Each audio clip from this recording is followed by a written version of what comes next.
So without further ado, um, Ace, do you want to introduce yourself first? Yeah, sure. Hi, everyone. I'm Ace. I'm adopted from the Philippines to Sweden, where I grew up, but I currently live in Hamburg in Germany. I've been living here for 2 years, and I work as a social media manager here.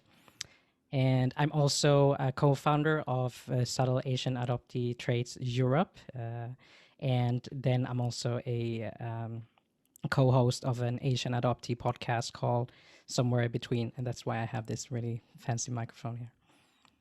I'm really happy to be here. Thank you. Thank you. Lainey, do you want to go next? Okay. Hi, I am Lainey. I'm a Chinese adoptee, adopted into the United States, hence my American accent.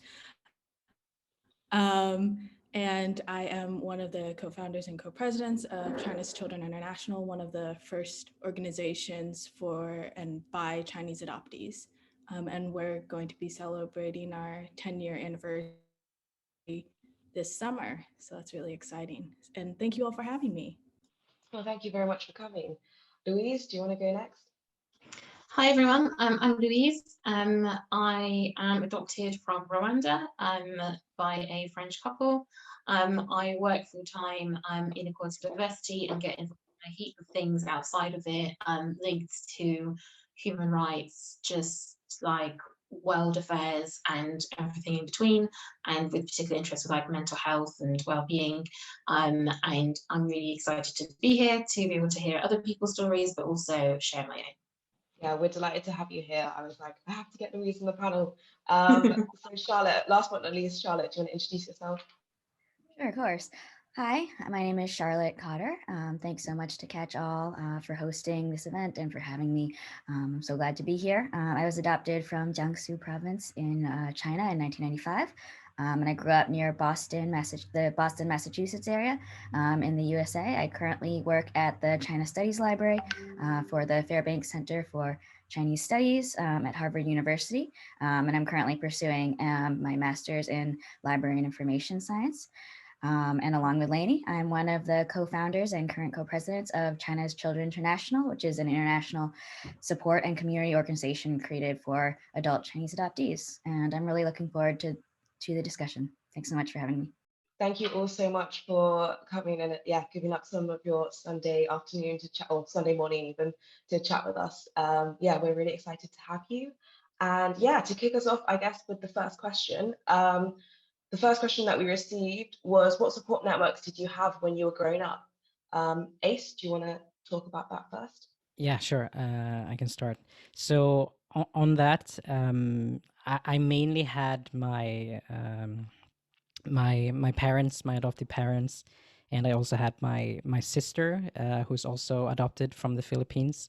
But I think I will come to that later with the other questions we had. But the thing, when I grew up, we didn't really, or I didn't really think about it that much or discuss it too much. But I kind of always knew that that I had support if I needed to. So it's a very short answer, but yeah. Yeah, no worries. Thank you. Lainey, do you want to talk about your support Yeah. networks and also CCI? Oh, well, I mean, I didn't really have any support like adoptee networks growing up. I didn't participate in Families with Children from China, which is a US-based organization for families with children from China. That was just starting out when I was little, and I was sort of on the older end and just didn't really get into it. I went to school with some other adoptees, but we never really talked about being adopted. I have a single mom who was supportive of me, but I just wasn't ready to talk about it. So just like push that aspect out of my life. And so it wasn't until high school that I began struggling with my adoption. And then that's sort of how CCI eventually came to be. I mean, we don't have to talk about like the starting of CCI, but it was out of high school that Charlotte and I connected via Facebook, because I grew up in Texas and she was in Boston, and it was actually a year after CCI was founded that we finally met in person, which is really interesting. No, thank you. Can you just quickly clarify, or Charlotte, what age is high school? Because obviously there's a lot of Brits on this call. how old were you? Oh, so high school starts when you're like 14 and it goes to when you're Okay. 18. But I was our right before our senior year in high school that we started CCI. No, that's really cool. Thank you. Charlotte, do you want to add anything on? Sure. Yeah, I think I would. I definitely. I identified with what Ace was saying. I think it was great to have. Also have a sister who was adopted. She's also adopted from China a couple years later and from a different province. I also we knew other Chinese adoptees in the area. Although we didn't really talk about adoption, but it was good to sort of know that there were other people like me. And then like Lainey, very, very occasionally, maybe once or twice, went to an event organized by families with children from China. Yeah. No, thank you. And Louise? So when I was when we moved it to the UK, we went regularly to a centre that was for fostered and adoptive children and their families. And back then, it was very much just to be around and be with other adoptees, and there was like a wide range of events, like in the evening, like pottery, cooking, like cultural days and things like that. And it wasn't that we sat and talked about our adoption all the time, but I think there was something really beautiful and unique to be around other children, and then later on when we became like young teens who were adopted, and you'd have to talk about your adoption, but you all knew that you had this thing that unified, and that but if something was to happen that people would understand. So I've really valued having just that safe space to just to be myself amongst everything. It was like a nice little bubble that like I felt like no one else really understood unless you were part of the community. So I appreciate it much more now that I'm an adult. I think as a kid I was like, why are we going to this thing again? But now I'm like, you know what, there's something really beautiful about being with the people who really understand and hear your experiences. Yeah, thank you for that. I think that's, yeah, one of the great reasons that I think a lot of families and adoptees are grateful for having CACH-All as well. So yeah, thank you all. I guess just to follow up on that, I think Ace and Lainey especially mentioned you weren't so active in like the adoption networks, the adoption support networks. But now obviously you are. Ace, what age did you kind of start reaching out beyond like your non-adopted support networks to adoptive ones? So for me, it's been very recent. To be honest, it kind of started sometime last year. I guess I think it was in June or something. I really started to become more involved because there was a lot of things happening. Obviously, like we are still in this situation that we are in, and I kind of I've had. I recently had lost my my grandfather, and then after that, my grandmother also passed away due to the virus, and I couldn't travel back to Sweden because, as I mentioned, I live in Germany, so it wasn't really possible to go to the funeral, and that kind of it made it really difficult, and it made me think about a lot of things because like what's important in life and everything. And I realized that there was one thing that I hadn't really explored in my life yet, and it was the fact all these things around my adoption that I hadn't processed before. So I realized that okay, no one knows what's going to happen. So, but there's just one thing that I need to kind of start working with now, because if I don't, then I know that I will be very disappointed if I never kind of try to figure out more things about it. So then I asked my parents to because I knew that they always had my adoption papers at home. So I asked them to kind of scan them because I wanted to figure out more. And then I read my adoption papers for the first time. And I didn't mention that before, but I'm 28 right now. So it took me about 28 years before reading them, and that was very, yeah, it was very, I don't know, it was very emotional because there was so many things inside those documents that I didn't know before also. So that really, yeah, it really made it, the feeling like even stronger that I really have to find out more. I want to make this a big part of my life right now. So yeah, that's that's how it started. So very recently. No, thank you so much for sharing that. I just wanted to ask Lainey or Charlotte if you had anything to add. Obviously, you mentioned you started it in high school, CCI in high school. Did you reach out before that to other support networks? Not to other support networks. I mean, I had a group of 11 other adoptees in my adoption group. If you're a Chinese, if you are a family or an adoptee who was adopted from China, you know that you go in groups. And so like I knew the other girls. They didn't grow up with me. They lived in different states. But yeah, I just like never really talked to them about being adopted. And it wasn't until high school, I was 15, someone said a very rude thing to me. And it spurred me to really have to think about my adoption, because it made me realize that my parents had other children that they kept. And that was something that I never grappled with. I like didn't even think that I had siblings. And that was really tough. And then I like had created a group on Facebook. No one joined, like a few people joined. It was not active. But Charlotte was one of the people that joined. And a year later, she messaged me and was like, I want to create this network. And ironically, I like happened to be in Boston looking at colleges.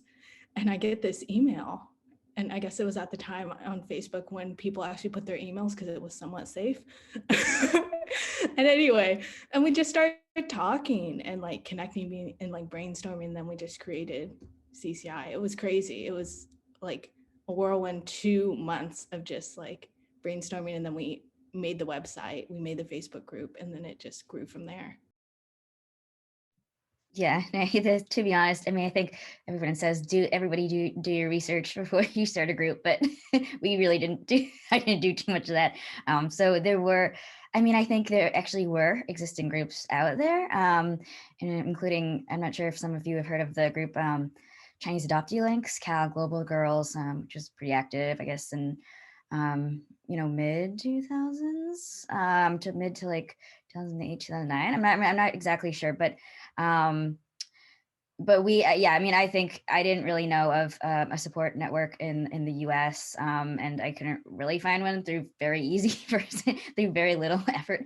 Honestly, unfortunately, very little effort, but that's when we were like, this doesn't exist, but there's just so much potential in connecting something that's really larger, so in ways both larger than ourselves and also so uniquely individual. Yeah, thanks so much for sharing. Louise, do you have anything to add? I know you mentioned you were involved in like the adoption center, but when did you become like more active in the adoption space? I think similar to other people, that it's only been like in the last year, really. So I think I really needed I didn't really, when I was younger, I always felt like an anomaly that every time I said I was adopted, it was really hard to find others being like, oh yeah, me too. Like I was always like this like really odd experience that people always found really fascinating. And even when I did the journey for me personally to go back to my birth country, even through that, it was more about kind of connecting with other people who were Rwandan as well, rather than people who were adopted. Because even then, I didn't really find any other adoptees that were Rwandan who had very similar stories. But I think only recently that I've really kind of discovered there's the beauty of Instagram and social media, to be honest, there's a whole kind of community out there, and it's been really nice, and it's an only community I would have loved to have when I was like in my teens. Even though I was adopted, I was like part of the center in my teens, but I think to kind of kept in touch with those adoptees. So I think once you stop being part of the center when you're young, you kind of, everyone disperses into their adult lives. So I've really benefited it in the last year, but I wish I had been part of it or more active sooner. Yeah, I think that's a great answer. I think that kind of leads us really well onto the next question. Like, how has your relationship with or feelings towards adoption changed from, you know, your teens to your 20s or 30s? Before I direct it to someone, I just wanted to say what's been really interesting for like myself, Kate and Jen, as we've been organizing the talks, is that a lot of the themes that have cropped up in the team talk and the adoptee Q&A and now the intercountry adoptee Q&A are actually relatively similar. So I think that it's important to note that a lot of the questions that we have, we don't necessarily solve like at a certain age. They just disappear. We're still grappling with them, I think, even in our 20s or 30s. But yeah, Louise, do you want to, sorry, just to throw it back at you, do you want to answer that one? No, that's fine. I think in terms of my 20s, I think, and even 20s before, like up to 20s, I think I was very angry towards my adoption. I didn't enjoy being adopted. A lot of people, oh, there's always that narrative of being like, oh my God, you're so lucky to be adopted, especially if you've been adopted from, which usually is a reason of adoption, that you've been adopted through kind of challenging circumstances and things. And so, but I think for me, I was always like, I don't feel lucky. Like I feel bloody traumatic and it's really hard. And all these emotions, I don't know where to vocalize. And I always felt really guilty for being angry. And I think it took a lot between my 20s and my 30s. I think that's where the healing happened. And now that I am in my 30s, I think it's been really nice that there's still things that do make me angry, but I think to have like processed it and to have really done lots of like therapy and self-healing, but I'm very strongly opposed to like, you're so lucky to be adopted. I think that's really damaging for the child because there's so much baggage that comes with adoption, but also some beautiful, great things. So I think there's definitely been a transition between my 20s and 30s, and now I feel more, I don't say I'm proud, but I just feel more at peace within myself in terms of my adoption compared to my teens were a mess. But now I just, yeah, it's much, much better. Lainey, do you want to jump in with that? Yeah, I think where everyone is on their adoptee journey is like where they're supposed to be. I don't think it never ends. Like, let's be honest, it never ends. And the things that life throws at you will trigger you in certain ways and make you reframe your adoption. So I think in my teens, I dealt a lot with my birth family since it took me 15 years to really acknowledge them and sit in that pain and anger and process all those emotions. I'm in my late 20s now, I'm 27, and now I've been like analyzing the system and how unjust it is and the circumstances that led to everything and how adoption is an industry.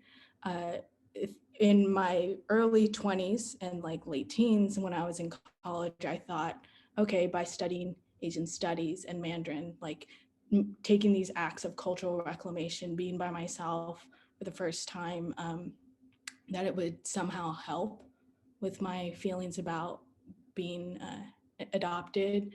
It did, but I've been out of college for a long time, and it at the same time it doesn't make up for a lifetime of not being the person I was supposed to be.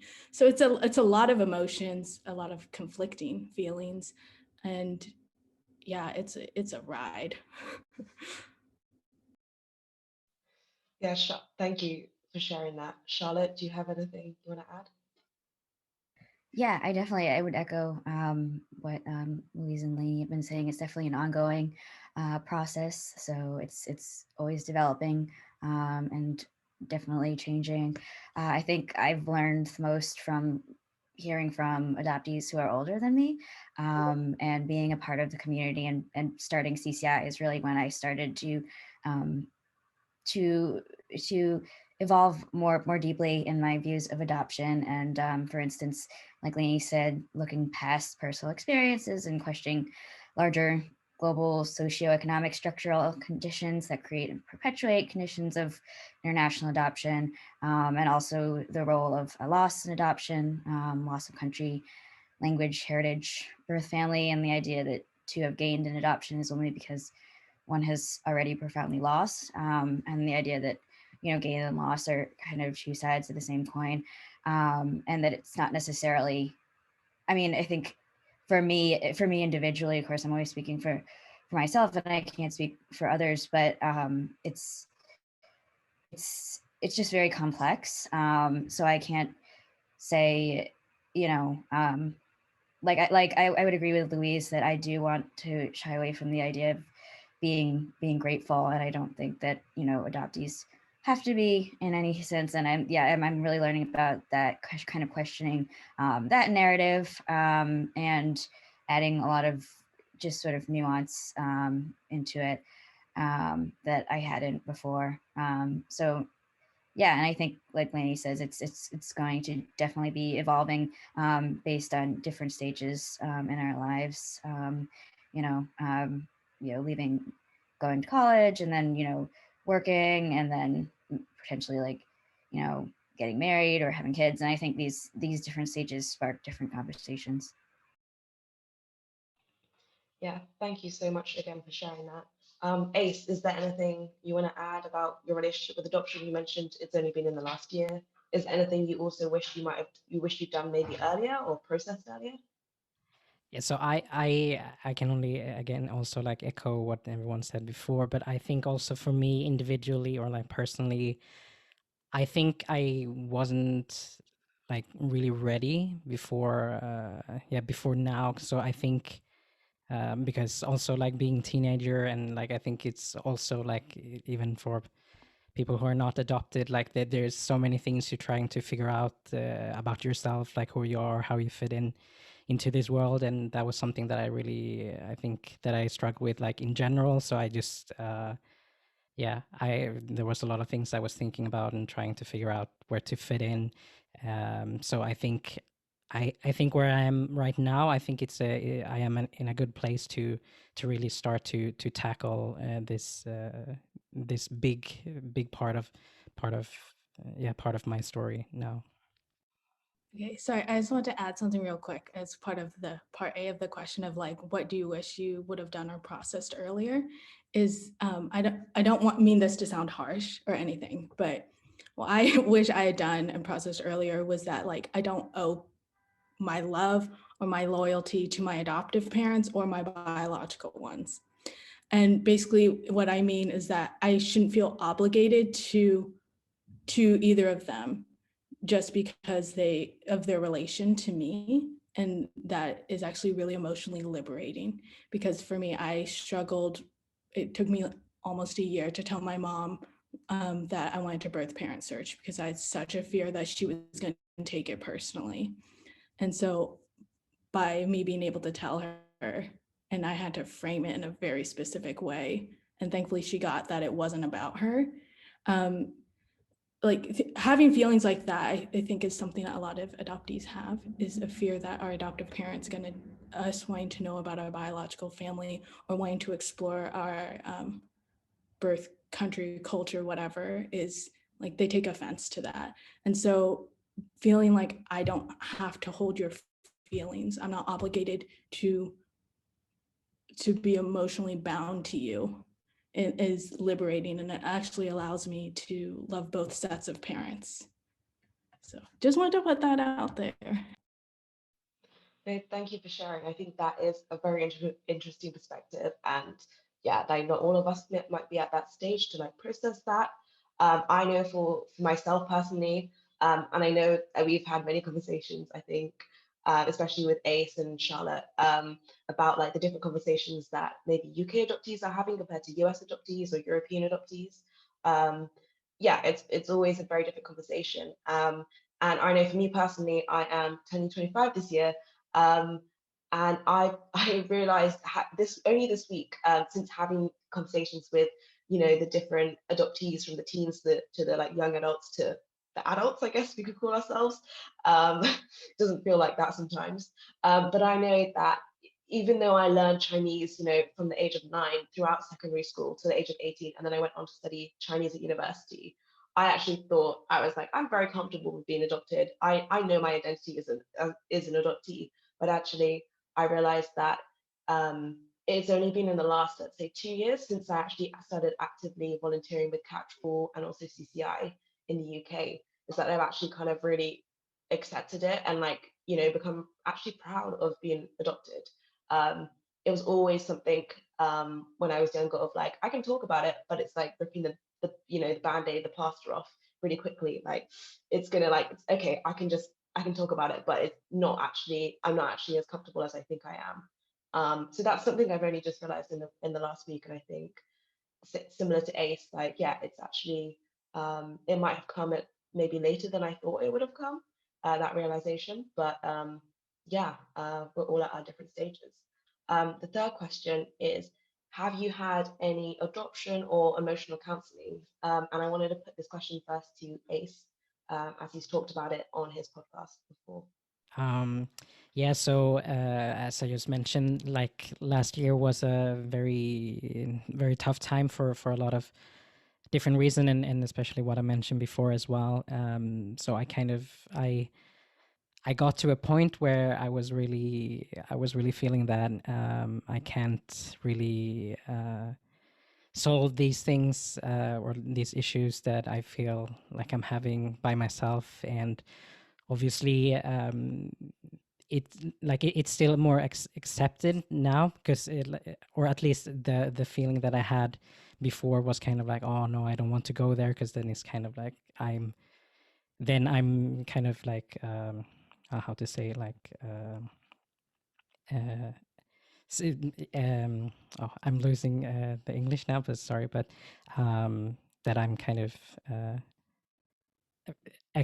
not accepting, but yeah, that there is something wrong with me. But then I realized that that even though there might be, that isn't a problem. So I should rather like try and do something about it than kind of like struggle by myself. So I set out to actually, I had a lot of requirements as well, because I wanted to because I knew that there was a lot of things that was connected to that option as well. So I set out to find someone who was an adoptee herself, and I'm saying herself because I wanted it to be a woman as well.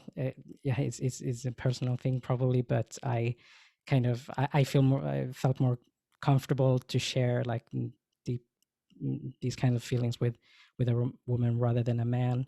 And I thought that maybe it would help to kind of to have someone who also knew about the Swedish experience. So I was really lucky because I managed to find someone who ticked off all the boxes, and I've been going there for a few months now, and it's been really helpful.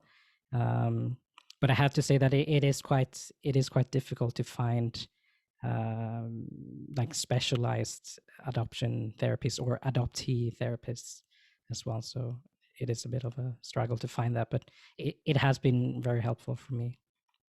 Yeah, thank you for sharing. Louise, do you have anything to add on this one?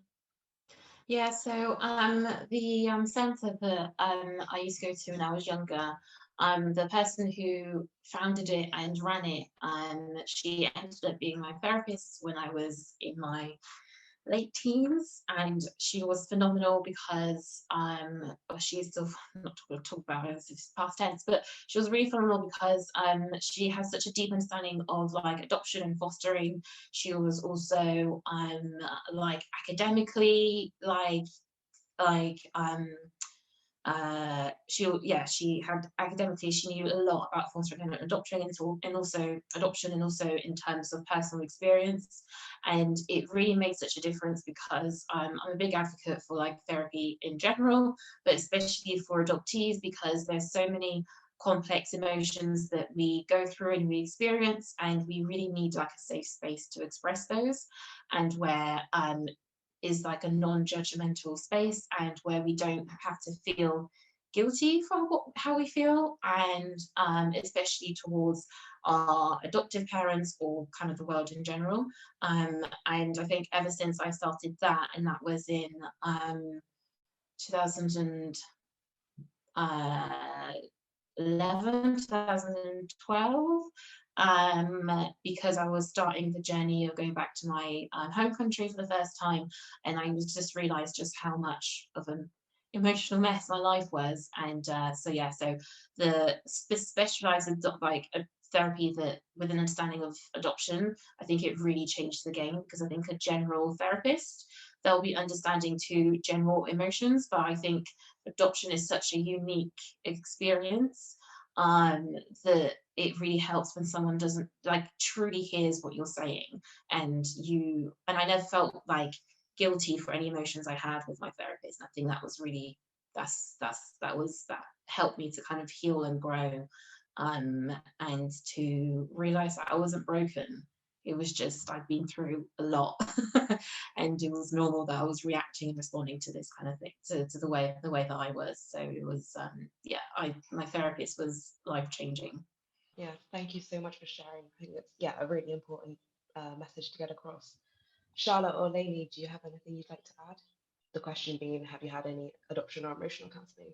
I saw someone in high school who was an adoptee, a domestic adoptee, but also had adopted from China, which was a very interesting thing. I didn't benefit from the experience. It didn't go well for me personally. Just some of the stuff she had to say, I don't know, stuck with me in not a positive way. I recently just had a consult with someone that was referred to. Another adoptee referred me to her. She is not part of the adoption constellation, but she's a therapist who has experience with like grief and trauma. And I think that's what I need at this point in my life. So that should be really interesting. I'm gonna schedule an appointment with her in April. But I'm actually skeptical about therapy for myself. I advocate for others, but for myself and the way I view my personal situation as very unchanging. I think it's going to be interesting to see how therapy works for me and helping me navigate the mess that I am. Thank you for sharing. I wish you good luck with the consultations and everything. Charlotte, do you have anything you want to add? No, not really. I haven't been to adoption specific counseling, but I am interested in it. Okay, thank you. Just to second what Louise and Ace said as well, I actually haven't told that many people this, but I'm going to tell a room of 50 people, even if it's online. But I actually recently started counseling for, I wouldn't say, adoption related issues, feelings. And sorry to my parents who are on this call, my whole family are on this call. But I remember I would never say, for me personally, I know that in the US, therapy is quite common. Most people, some people, if you can afford it, obviously do it. Whereas in the UK, I feel like the perception, and obviously Louise, feel free to jump in, it's kind of we go if there's something wrong.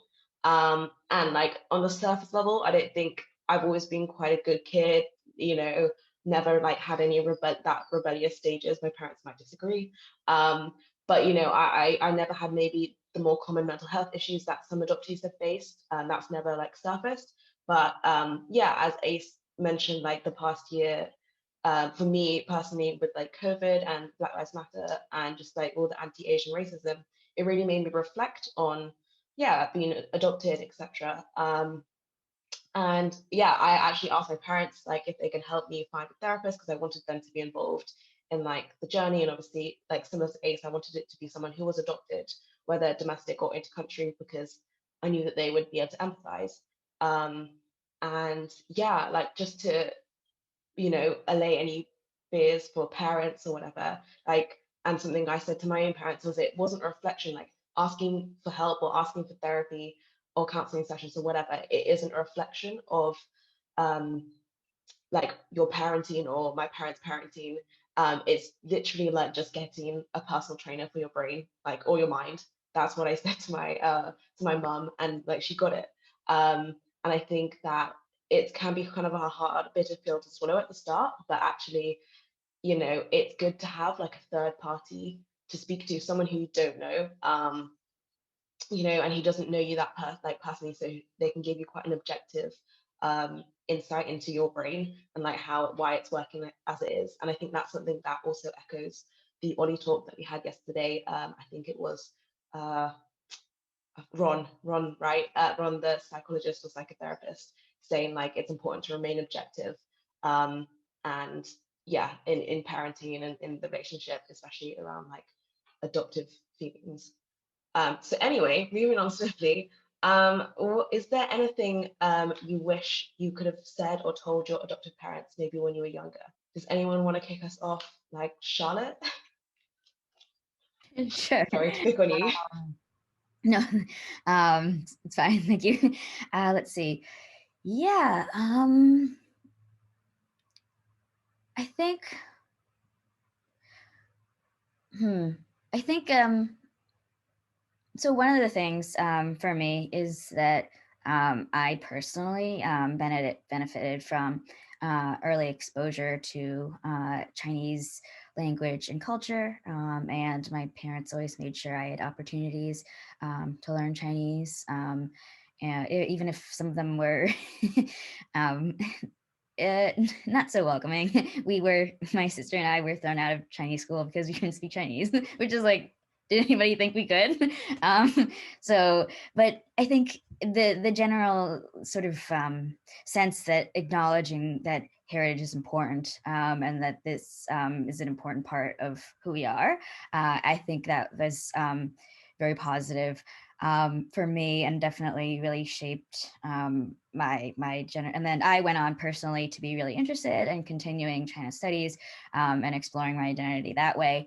And I know obviously not all Chinese adoptees. So I mean, I think this is not all Chinese adoptees, not all adoptees, which is why I think it's difficult to say, because I think people, all adoptees are going to respond differently. Some might, then sort of want really nothing to do with it, might go in the opposite direction. You push them too hard and they might want like sort of nothing to do with Chinese language and culture or their heritage or whatnot, because they feel like, well, what does it have to do with me? So I mean, I think it does come down to the individual, but I think that having adoptive parents, I would tell them, you give them the opportunity, and maybe they'll take to it and maybe they won't, and you can't, I guess that's sort of on them, but I am very grateful for that opportunity to learn Chinese language and culture, and then that in turn has given me an in to have a deeper appreciation of culture that I think my parents, of no fault of their own, just and this is not anything bad about them, but I don't think that they would have been able to provide. I think a lot of Chinese adopted parents, they really do try their best, and I do acknowledge that, to expose children to like Chinese New Year, or like making dumplings or whatever, and I think that is really great. But I also think that it only kind of there are limitations to it, and in some senses it may come off because it's not their original culture, so they might not be able to provide it in such an authentic way, and I think that a lot of adoptee, well, myself personally, I've been able to get to kind of access that through language, and through experiences with China, which I know Hannah also shares some of these experiences. So I think this is all, sorry, I'm kind of going on and on, but the bottom line is I think that acknowledging that heritage is important is a big thing, but then also kind of letting the adoptee as the individual sort of explore that for themselves and make of it what they will. Yeah, thank you. I think that's a really great point. Ace, do you have anything you'd like to add? Yeah, I just want to say that I agree a lot with what Charlotte just said, because when I was thinking about this question, it was kind of difficult for me to come up with something, because I also realized that it must be like very difficult also, like being a parent in general and also being an adoptive parent. So I kind of, because the only thing that I could think about was that I kind of wish that they would like kind of would have pushed me more to find out about my birth culture. But then again, as I just mentioned before, I wasn't really ready, and I don't think I would have been interested when I was younger. So I think, yeah, it would just have been like very, very difficult. So it's obviously like you can either, obviously I'm not a parent, so I don't know, but it's kind of I think what Charlotte just said, just giving like presenting the opportunity, I think it's very important. Yeah, thank you. Lainey, go for it. Yeah, no, I think it's really hard to say something like to your parents without them taking it too personally. I don't know. So like in retrospect, I wish my mom knew that raising an adopted kid was different than like if she had a biological child. I think that goes for any adoptive parent. It's just a different experience. I think I wish she knew that I may not have had the language to express my emotions regarding my adoption. And I know there were times when like we'd watch a TV show or a movie and it'd have an adoption or birth mother storyline where she like gave up her baby. And then my mom would try to bring up my birth parents, and I wasn't ready for that.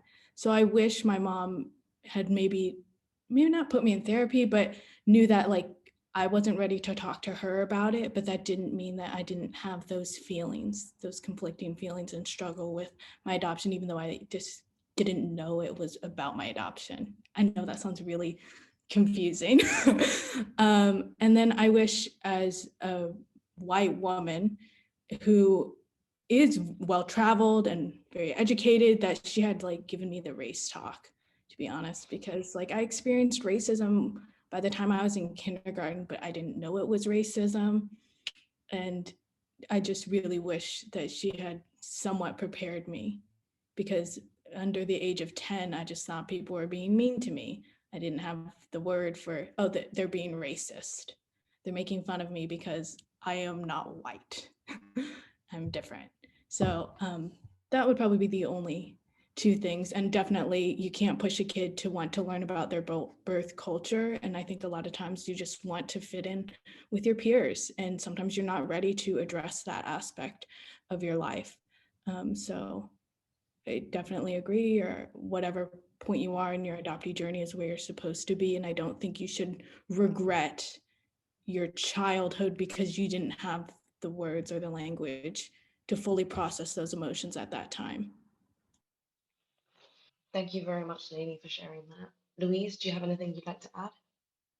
I'm kind of like nodding everything that everyone's saying, but I think for me, one of the big ones is about, which I kind of struggled with a lot when I was younger, is just kind of like balancing your identity within your adoptive family and then your biological identity. And that means in terms of your culture, your race, and I just realized when I was growing up just how important culture is. And like I wish I had learned my culture when I was younger, and to be proud of being Rwandan, because I was always ashamed of it. I was always I never liked when people asked me questions about it.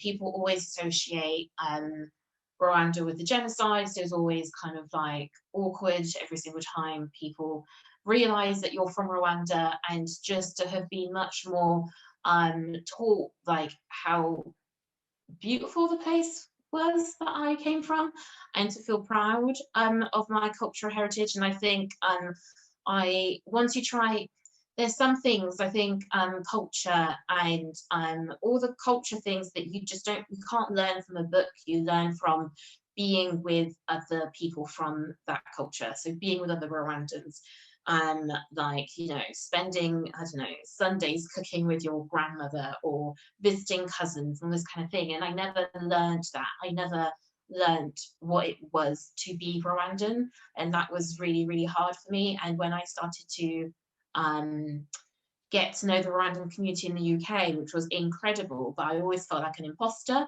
and sometimes I still do feel like an imposter within that community, because even though I have the same skin color, which is the only place I have the same skin color as everybody else, but there's so much around like language, like I don't know, like knowing about food, knowing about all these little stories that you only learn when you're immersed in it.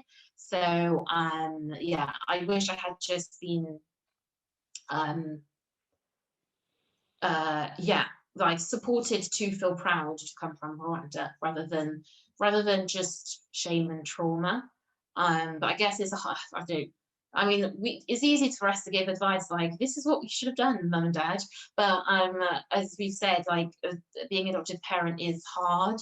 But at the same time, I really think it's about embracing both the adoptee and where they come from and where they are now all in one, rather than you have to choose which side. Like you just leave your biological what do you call it, your biological heritage behind because you've been adopted into this white family. I think you don't become white because you're adopted in a white family, and your biologicalness stays with you for forever. So I don't even know that's made sense, but so, No, thank you so much for sharing that. That does make sense. Yeah, I think I remember reading a quote, and this is from Henry Gordon, so he's actually half Malay, half English. But I think the point still stands. He was asked like, oh, do you feel like more Malaysian Chinese or more English? And he was like, well, I'm like 100% of each. Like, why should I have to choose to be like half and half? So I think that's a really good point. So thank you, Louise. And yes, there are a couple of adoptees, I think, in the comments who are just saying that they agree with having the racism chat with your kids, yeah, a little bit earlier in life. Otherwise, yeah, someone else has just put, otherwise they might learn it at school at a bit of an early age, which sounds scary, but yeah, unfortunately, I think it's quite real. So we had a really great anonymous question in the chat box. Someone asked, how do you handle all the emotions you have in relation to your adoption, especially as you get older and start to have romantic relationships and working relationships? Lady or Charlotte? It's such a loaded question, honestly. Like, I'm just trying to manage my own emotions aside from dealing with other people's. I'm working on emotional barriers and establishing that. So, like, a lot of times before I tell people I'm adopted just to get it out of the way, or I just like disassociate from it, just so like I wouldn't have to delve into it. But now I'm just like, I don't want to talk about it with you because it's so heavy, and my thoughts and feelings about it, like, I don't know, it's really difficult. I don't think I'm good at it, at figuring out my emotions. But I know that like whatever emotion I'm feeling is valid, and that I'm gonna give myself space to be okay with whatever that is. I know that is not very helpful, but that's what I'm doing. No, but I think it is important to have emotional boundaries. So I do agree with you. Ace, do you have anything you want to add?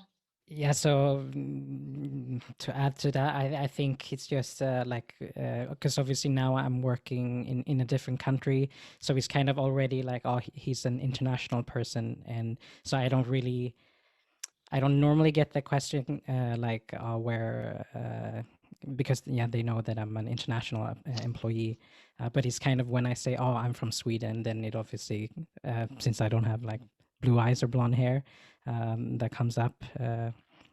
So then it's kind of, I sometimes feel like I have to explain it, but then like as Lainey also said, like I don't necessarily, there's no obligation to explain it either, and that can sometimes feels it feels like I have to, but like I shouldn't feel that way, I think. So it's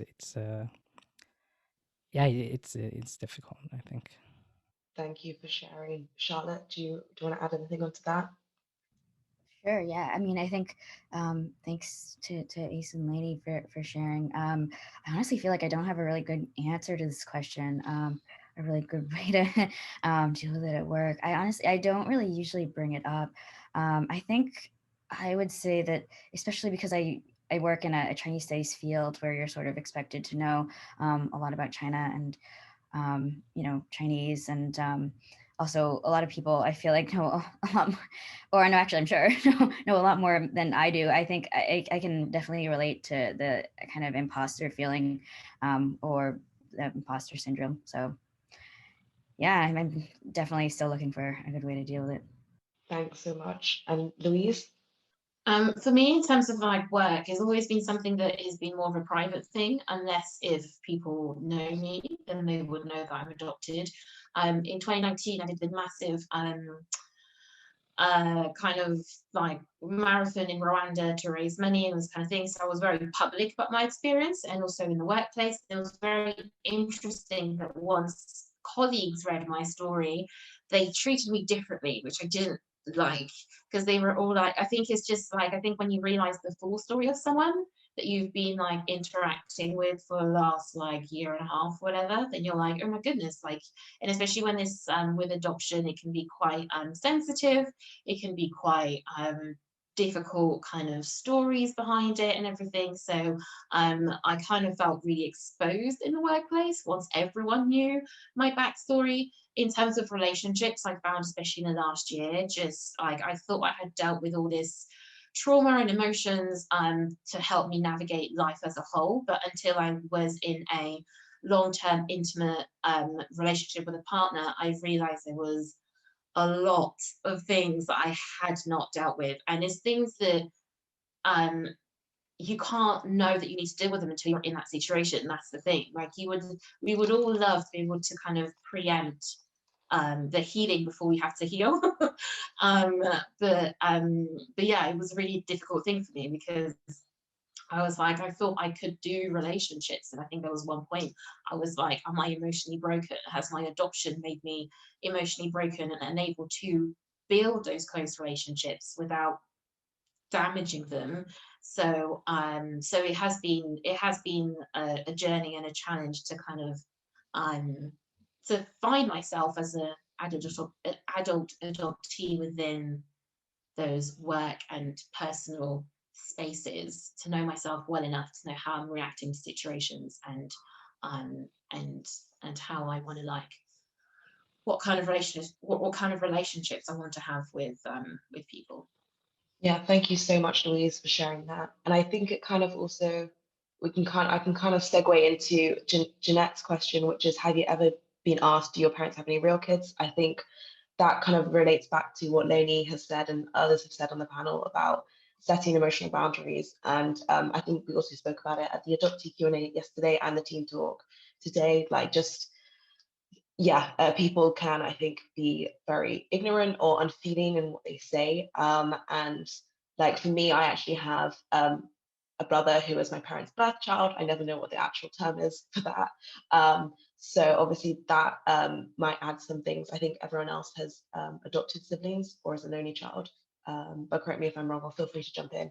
But I think, yeah, that's just like, I think I've got to the stage for me personally where I just kind of ignore those kinds of comments. I don't get them that frequently, but it's really just ignorance and just people not thinking before they speak. Yeah, I don't know if anyone else has anything to add before we go on to the final question. Interestingly, I think it's probably more of a reverse thing, that when my sister was younger, my sister's like as we've just said, in terms of what's the right term, she's biologically my parents, and I was picking her up from school. She was in primary school, lower primary school, and her friends, they saw me come over and they were like, that's not your sister, that's not your sister, because obviously there's a difference in skin color, and it was, I'll always remember this, because she turned around being like, she's adopted, and they kind of cut the conversation in that moment, and it was just kind of for her to be so protective of how people talked about the two of us, and the whole thing, like, you can't be related if you don't have the same skin color and all this kind of thing, and like but I think that thing of being like, you know, the biological child and the adoptive child, I've struggled with it, especially in my older years, of like, you do feel a difference, and I think it's something that you navigate or try to navigate as you grow, but it's a challenging one. I don't have winning answers to like this is how you go through it successfully, but it's a real thing, but it's tricky. Thank you for sharing that. And yeah, it's tricky. Unfortunately, I don't think there's really any right answer. So we're at the hour, although I think there is one other question, which I think is quite important to touch upon, if you guys don't mind staying on for an extra 5 minutes and everyone else. Someone's asked, have any of the adoptees on the panel experienced racism within your own family? And also, how do you handle that? I don't know if anyone, Ace, if you've had any of those experiences, anyone add something? I haven't really, fortunately, I haven't experienced that inside my family. They've been very open and loving, and it was maybe it was more what I did have experience of is kind of more like when sometimes my grandparents, because also like you always say this thing like older generation, that maybe they can sometimes say things that wouldn't like really when they talk about like people from other countries, they say it in a very let's say unfortunate way, and then as an adoptee you kind of oh, but I'm also like different in a way, so it kind of feels weird that you see these people as being less or something like that, but it was never really directed directly towards me in a way. Wait, Hannah, you're muted. Thank you. Charlotte, do you have anything you want to add? Not really. I would fortunately I also haven't experienced racism within my family. Yeah, I haven't. I mean, it's just my mom and I pretty much, but my extended family lives in a different state and I only see them like once or twice a year. And I'm actually really thankful that I love them, don't get me wrong, but I'm thankful that like I don't have to be around them for extended periods of time. And it's just because I don't feel like I fit in. They're all white. It's actually my mom's extended family. It's like not even her brother and sister who we spend most of our time with, but it's just like really tough feeling comfortable with them. And I realize now that it's completely normal and I shouldn't feel guilty for that. But yeah, they're pretty colorblind.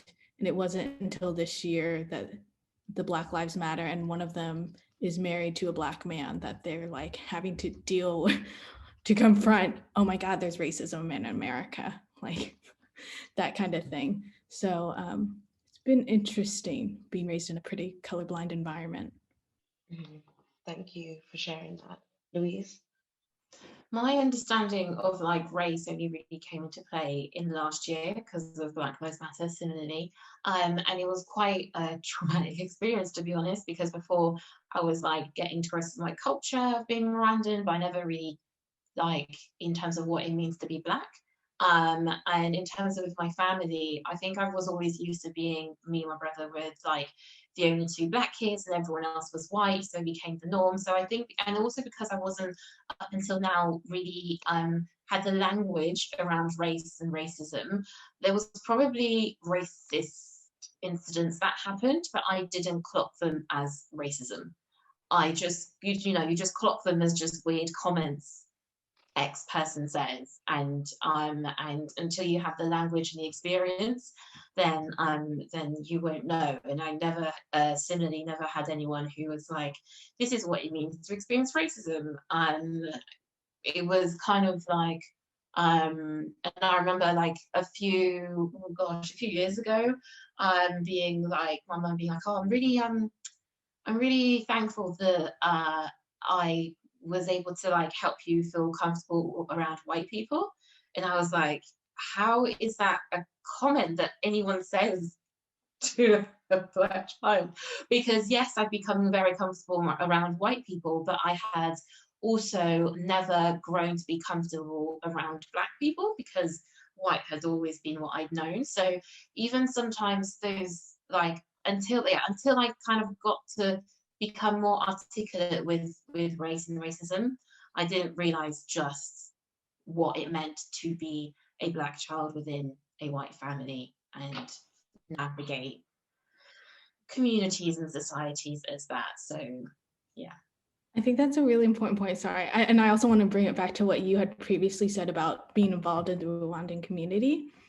Because like as a Chinese adoptee, like I don't feel comfortable around the Asian American community who are non-adoptees. So anyone who was raised by their biological parents who are Asian, that community, It's different.